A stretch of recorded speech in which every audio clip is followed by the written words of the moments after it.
Mais um OVNI foi avistado nos céus da América do Norte. Dessa vez, Justin Trudeau, que é o primeiro-ministro canadense, com a ajuda de caças americanos, derrubou esse objeto não identificado. O que está rolando, hein?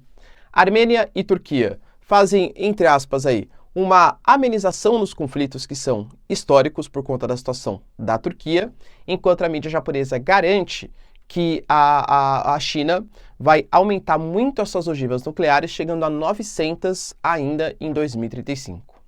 O Brasil tenta se estabelecer com uma liderança pela paz ali na guerra entre Rússia e Ucrânia, mas não recebe muito apoio do Biden, embora tenha um grande apoio demonstrado pelo Macron. E aí, será que essa aliança Lula e Macron vai conseguir solucionar a guerra? Já adianto que vai ser bem difícil. E para finalizar, a Maria Zakharova, que é a representante no Ministério das Relações Exteriores ali da Rússia, garante que a OTAN deve abrir uma investigação séria contra os Estados Unidos. Por quê? Atentados, terror, não posso falar aqui no YouTube, não.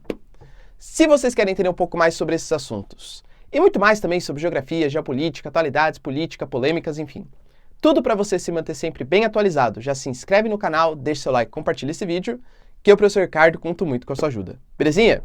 Pessoal, para quem não me segue no Instagram ainda, hein?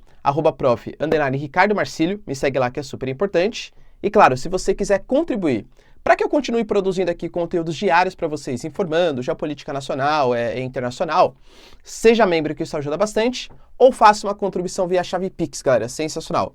E caso você queira ter acesso ao curso mais completo do mercado de Geografia, Geopolítica e Atualidades, com contato direto comigo, link na descrição, tá? É baratinho, pessoal, menos 70 centavos por dia, preço de pré-lançamento, garanto que vocês não vão se arrepender. Tamo junto? Então, ó, bora lá pro vídeo. A gente teve algumas notícias aí, mais rapidinhas, né, mas não menos importantes, como, por exemplo, foi avistado novamente nos céus da América do Norte, o terceiro, hein? Se a gente contar aquele balão que foi para a Colômbia, o quarto nas Américas, de um OVNI, um objeto voador não identificado, tá? O OVNI a gente geralmente associa com ETs, tal, né? Mas não necessariamente. O primeiro balão foi aquele que causou a polêmica, era o balão espião chinês, enfim, tal. Teve um balão muito parecido que caminhou em direção à Colômbia, ao território da América do Sul, e mais 2 objetos foram vistos agora, né, na sexta-feira e no sábado. Um desses objetos foi abatido pelos Estados Unidos, tá? O Kirby, ele inclusive confirmou isso, e ontem saiu mais uma informação de mais um objeto similar a esse terceiro, aparentemente similar. Era um objeto menor, que voava numa altitude também menor e colocava em risco, inclusive, a aviação, né? A aviação civil, tal, essas coisas. Então ele foi derrubado pelo Justin Trudeau, confirmou inclusive no seu próprio Twitter, tá? E as investigações elas ainda vão rolar para saber exatamente o que aconteceu. Esse objeto, ele foi derrubado no território de Yukon, tá? Um território ali próximo ali aliás, no Canadá, né? E o governo canadense vai pegar esses restos, né? O que sobrou ali do abatimento desse objeto para fazer maiores investigações. O que será que está rolando, hein, pessoal? Que monte de objeto voador não identificado é esse que está acontecendo? Os 2 primeiros aparentemente eram chineses, esses 2 últimos ninguém sabe ainda exatamente o que é. Deixa aí nos comentários qual é a sua hipótese. Notícias importantes também relacionadas à reabertura, pelo menos provisória, do comércio, da interligação entre Armênia e Turquia. A gente sabe, isso seria vídeo para a questão de mais de 1 hora aí, tá? Inclusive na plataforma, tem uma aula completinha, pessoal, de quase uns 40 e poucos minutos, só em conflito em Nagorno-Karabakh, tá? Mas enfim, que tenha o envolvimento de Turquia e Armênia. Mas a Turquia e a Armênia têm rivalidades na Primeira Guerra Mundial, com o G, não posso falar no YouTube, né? Esses termos aí, vocês sabem. Armênio, de meados do século XX. Teve a guerra entre Turquia e Armênia em 1920. Agora, mais recentemente, o embate Nagorno-Karabakh, Armênia contra Azerbaijão, mas claramente o Azerbaijão, os azeres, muito apoiado pelos turcos, que veem a Armênia como um empecilho, ao seu expansionismo, à volta do seu império aí de meados do século XX, né? Meados do século XIX, século XX. Então, a rivalidade entre os dois é muito grande. Mas como eu citei para vocês ontem, inclusive, que o PKK, o grupo dos curdos, liderança dos curdos, prometeu uma trégua, ajudando o Erdogan a reviver por conta dos conflitos ali causados pelo abalo sísmico de escala 7.8 que aconteceu na Turquia e na Síria, novamente a Armênia, nesse caso agora, né, não mais os curdos, mas a Armênia, anunciou que também vai ajudar a Turquia, inclusive com caminhões de ajuda humanitária e tal. A última vez que isso tinha acontecido foi na situação oposta. Em 1988, a gente teve um abalo sísmico de grandes proporções na Armênia e a Turquia se prontificou a ajudar. Óbvio, pessoal, que o motivo é muito triste, podia ter negociações em um outro contexto. Mas acho interessante, né? Essas rivalidades aí sendo superadas por conta de um bem comum da população, que em sua grande maioria não tem tanta influência nessas questões, nessas rivalidades geopolíticas. A mídia japonesa colocou ali que a China vai triplicar o seu arsenal nuclear até 2035, passando inicialmente até 2027 para 500 ogivas e depois até 2035 para 900 ogivas. Se bem, galera, aqui de novo, né? A mídia japonesa publicando isso, claro que dá mais evidência. Mas isso já foi contestado, já foi falado, inclusive, pelo próprio Estados Unidos. Os Estados Unidos colocou no seu documento oficial que a grande preocupação em curto prazo são os russos, guerra Rússia e Ucrânia, mas que a preocupação dos Estados Unidos, o rival geopolítico dos Estados Unidos, o único que tem capacidade de alterar a configuração dessa nova ordem mundial, são os chineses. E a China sabe que ela vem investindo muito, né, no soft power, influência cultural, influência econômica, a nova rota da seda, empréstimos internacionais, quer agora desdolarizar o mundo, criando a moeda comum dos BRICS, chamando outros países para também fazer parte dessa aliança, que vai ser os BRICS+. Mas, militarmente, se a China não se garante, isso pode trazer complicações para ela. Por enquanto, a parceria China e Rússia, com certeza, uma grande potência econômica, uma grande potência militar. Mas, por exemplo, a gente teve ontem a Taiwan fazendo testes, por exemplo, com mísseis que tinham capacidade de atingir o território chinês. Taiwan não é qualquer coisinha militar. Taiwan recebe, de maneira sistemática, pelo menos desde a década de 70, fortes armamentos dos Estados Unidos. É claro que a China é muito mais forte que Taiwan, mas entende que não investir em aspecto militar, e acho que a própria guerra está deixando bem claro isso, né? A Europa, fraquíssima, extremamente dependente da OTAN e tal, pode representar um problema geopolítico para você? Pensando nisso, que a China vem reavivando nessa ideia aí de fortalecer o seu aspecto militar.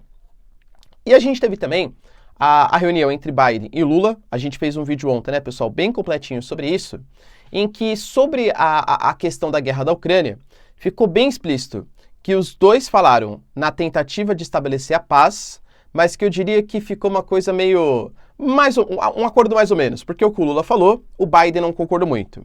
O Lula falou que quer fazer um grupo pela paz, e esse grupo teria aí como membros China, Índia, Indonésia, o Brasil, claro, né, que vai convocar esse grupo, e que os Estados Unidos poderia ali mandar algum tipo de ajuda.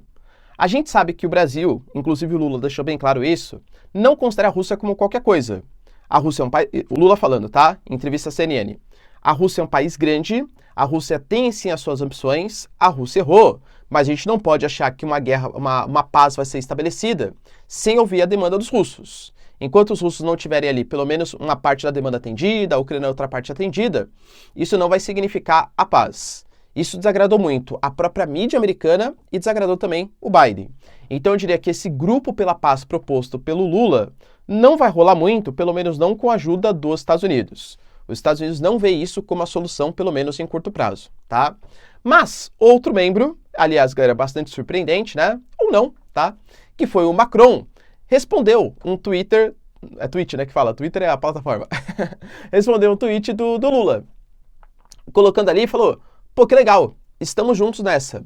A França também quer se mobilizar em fazer um processo de negociação, um acordo de paz, ouvindo as demandas dos russos e a demanda dos ucranianos. Inclusive falou, até meio que falando um pouco mal da Giorgia Meloni também, a Giorgia Meloni, que é a primeira-ministra da Itália, ela garantiu que foi uma provocação que o Macron fez. Que o Macron chamou o Zelensky em pleno processo de negociação com a paz com a Rússia, né, tentando negociar, dando a entender que a França é muito mais aliada da Ucrânia do que da Rússia, né? Ou seja, só ouvindo as demandas aí do Zelensky. O Macron foi bem claro, falou que não. O que ele fez lá foi tentar, e a todo momento ele não falava em atacar mais os russos, e sim tentar estabelecer um processo de paz com a participação do Zelensky. Os 10 pontos ali pela paz que o Zelensky já fez, mas obviamente a Rússia não aceita esses 10 pontos e quer colocar algumas das suas observações. O Brasil não respondeu de maneira oficial, tá, esse apoio do Macron a esse grupo pela paz, mas o Itamaraty já deixou bem claro que esse grupo pela paz ele só pode ter membros que não participem diretamente da guerra da Ucrânia. Tanto que, por exemplo, o Lula, ele falou que ele se recusou a mandar as munições do Leopard 1, porque aí seria o Brasil participando diretamente do conflito. E por mais que o Brasil considere que a Rússia fez de maneira errada a invasão à Ucrânia, mandar munições significa participar diretamente do conflito, né? Então, assim, não respondeu de maneira oficial, mas penso eu que o Brasil vai agradecer, pô, França, legal, tá? Mas tá fora do grupo de apoio, do Grupo pela Paz. Porque, convenhamos, a França tá mandando a MX-10, tá mandando tanque, tá mandando blindado, mandando equipamentos, não é um país... Ninguém é, né? Mas é um país, entre aspas, imparcial aí nesse conflito. Então, pode ser, né, de novo, que a gente tenha um apoio da França, colocando o Brasil como o principal ator nessa paz Rússia e Ucrânia. E aí, pessoal, será que a gente consegue ser essa liderança para estabelecer uma paz mundial? Deixa aí nos comentários. E para finalizar o nosso vídeo, duas notícias importantes. Primeiro, que a Rússia colocou os seus blindados mais modernos, isso segundo a própria mídia, tá? Que é o T-14 Armata. Ele, assim, é comparável, de nível de potência, ao Abrams. É a comparação que a gente estabelece. O Abrams que vai ser mandado pelos Estados Unidos. Para vocês terem uma noção das especificações técnicas, a gente tem um tanque não blindado, começou a ser feito em 2015, ele pesa 48 toneladas, tem um canhão de 120 milímetros com mais 3 metralhadoras auxiliares, uma autonomia de 500 km e a velocidade pode chegar até 90 km por hora. Ou seja, é uma máquina o negócio, né? Literalmente é uma máquina super potente que foi visto na guerra entre Ucrânia e Rússia pela primeira vez, tá?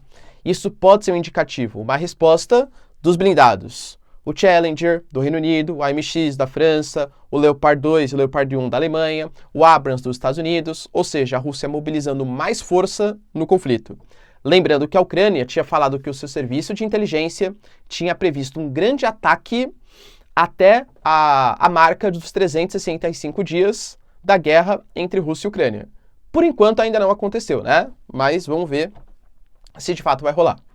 E outro ponto também bem significativo está ligado às declarações da Rússia.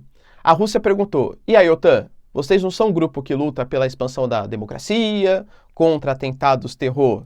Não posso falar aqui no YouTube, né? Então, a gente tem uma denúncia grave que foi feita pelo jornalista dos mais conceituados aí do mundo, o Seymour Hersh, sobre a questão do atentado que aconteceu ao Nord Stream 1 e Nord Stream 2.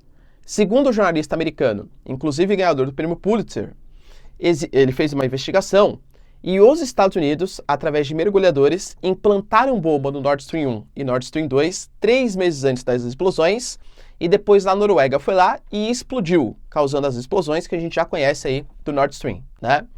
E isso teve anuência e conhecimento de grandes fontes ali do Pentágono, inclusive do próprio presidente dos Estados Unidos, tá? De novo, é uma investigação. É uma denúncia, né, que foi feita. Precisaria rolar uma investigação. Mas a Rússia deixa bem claro que existe uma narrativa, que existem evidências trazidas pelo jornalista e que existem motivos. Se o Nord Stream 2 e o Nord Stream 1 falha, a Rússia não fornece gás para a Europa compra mais gás dos noruegueses que estariam envolvidos e compra mais GNL, gás natural liquefeito, dos Estados Unidos. Ou seja, teriam dois beneficiários que participariam ali desses atentados. Então, o que a Maria Zakharova quer é que a OTAN investigue os Estados Unidos. Cara, convenhamos, fica muito mais nas palavras, né? É a mesma coisa que pedir, sei lá, é que não existe mais, né? Mas para o Pacto de Varsóvia investigar a Rússia. Não rola, né? Ou então pedir para a SEI, para a Comunidade dos Estados Independentes hoje, fazer uma investigação contra a Rússia. Óbvio que não vai rolar, né? Mas da geopolítica conta muito essa declaração. Então ela está querendo expor a hipocrisia, que é uma denúncia de um jornalista sério sobre explosões que aconteceram podendo ter sido causadas pelos Estados Unidos, num gasoduto que pertence a um rival geopolítico, que é a Rússia e a Alemanha também, claro, né? E que não vai ser feita pela OTAN por convenções e interesses geopolíticos.